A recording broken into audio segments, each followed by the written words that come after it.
It feels like ever since Ryan Reynolds made that Green Lantern movie, we haven't gotten any Green Lantern content. I mean, I've been drip fed one season of Green Lantern, the animated series, fucking one movie, one appearance in the DCEU. I didn't even know this happened until I was doing research for this video. What the fuck? I need to watch the goddamn Justice League. But this is finally all changing. Guy Gardner has been cast in Superman Legacy as Nathan Fillion. Now it's crazy to me that Guy Gardner is the first Green Lantern that we're gonna see in the DCU, but there's a HBO show that has also cast a Hal Jordan and Jon Stewart, so I'm very excited for that. But I want to talk about my favorite Green Lantern story that introduced my favorite Green Lantern, Emerald Twilight. Now this actually starts back in Superman number 80, Reign of the Supermen.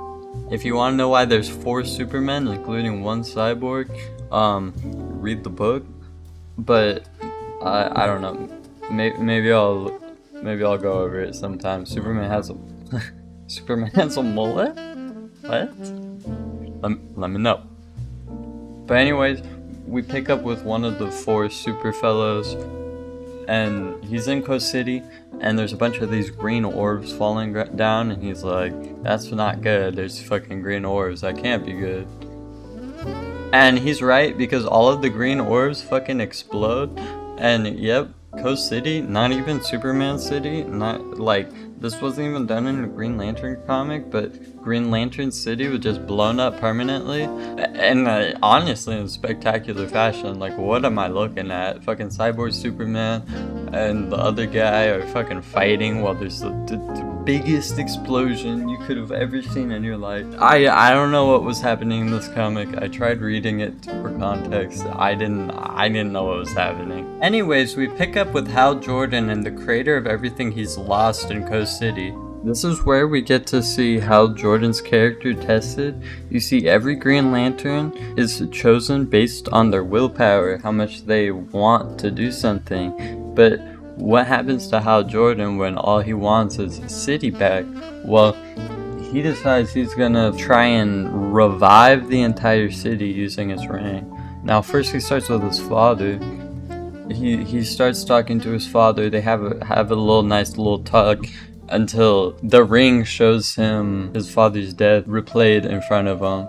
This leaves Hal unsatisfied. He says, "It's not enough. I don't want just memories." So he expands the power of the ring he was using. He creates the entire city back to how it was using the power of his ring. It's all green because it's a construct. But I mean, there's people, there's cats stuck in trees, there's kids playing.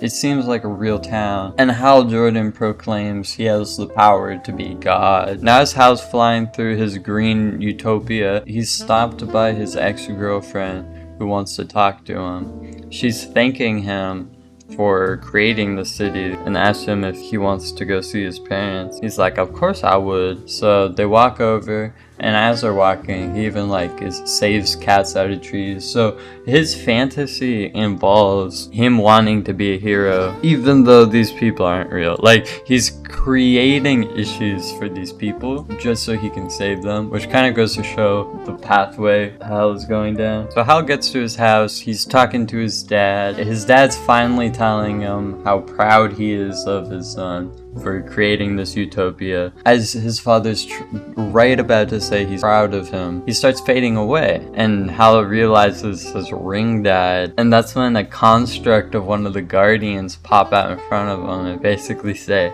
"Hal Jordan, you went way too far. Like, what are we doing? You know you can't do this. You gotta come back to Oa. We gotta talk about this."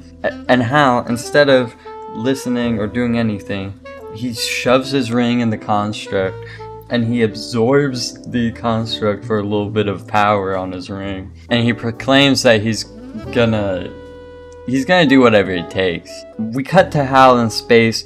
He's fighting other Green Lanterns, and honestly, he's tearing them to shreds. They can't do anything about it. And as he's taking them down, he's taking rings and putting them on his own fingers, making them even more powerful.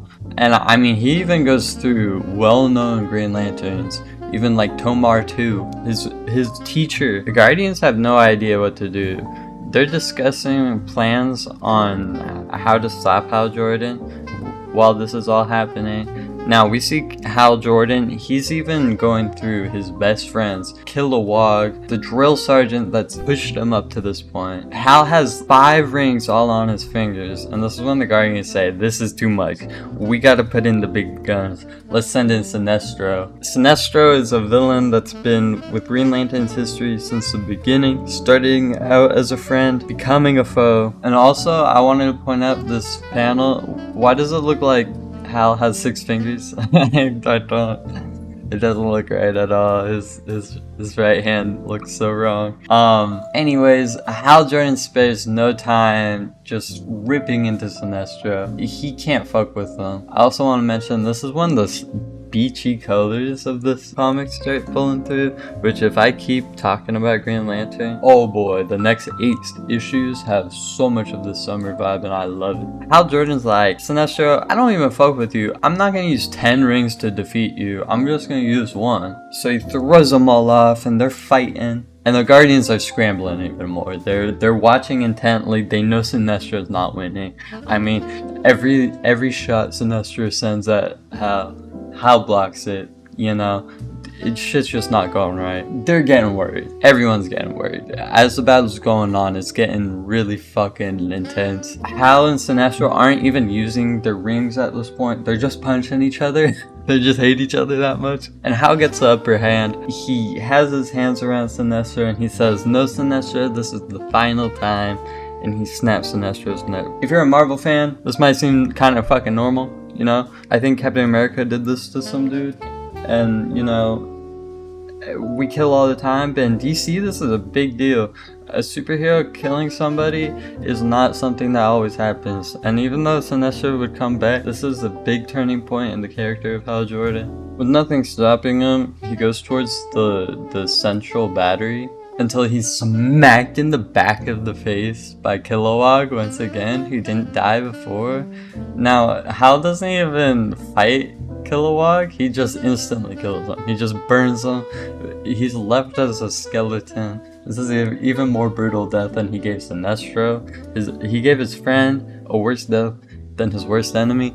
That's just kind of how Hal is moving these days. There's now nothing to stop him. So he goes into the central battery and starts absorbing all of the power. And it starts cracking and breaking. It's just not going well. So the Guardians say, fuck it, we're going to do a ritual. We're going to power you up, Ganthet. This guy is Ganthet. He has a ponytail. That's how you know he's Ganthet. They all put their power into Ganthet. And as Hal Jordan destroys the central battery, killing all current Green Lanterns, he is reborn as a new villain. He is known as Parallax. He has this really cool costume. And this would actually change the status quo of Hal Jordan for a while. You see, the Green Lanterns are all dead. They're all dead. They never come back. Well, they do, but Hal Jordan stays as a villain for the Justice League, for the Green Lantern comics to come. He's just a villain now. And this is in a time where Batman had a villainous persona. Fucking Superman had 4 villainous personas that were doing crazy shit. The 90s were a crazy time for DC Comics. A lot of legacy content going on. I love it. Ganthet puts his power and makes one final ring. Now we cut outside a club where this kid is just kind of chilling and he sees this green shooting star and he tries to make a wish, but he realizes it's coming towards him and it crashes right in front of him. And it's Ganthet. Ganthet is telling him that he will do what he shall have to do and gives him the ring. And finally a new Green Lantern is born. Now Kyle Rayner here, he would go on to become a White Lantern, collecting all of the different emotional spectrum rings, and he'd be the main Green Lantern of the mainline comics for a few years, I think 10 years. This is a pretty permanent change. And Kyle Rayner is one of my favorite characters. He was in Titans. So far we haven't gotten any word about Kyle Rayner being in the Lanterns HBO show. I hope he is. He's the one I want to see the most. We got Guy Gardner, we got John Stewart, we got Hal Jordan. Give me my boy Kyle Rayner. That's all I got for today. Let me know if you want to hear about Kyle Rayner's story. Peace.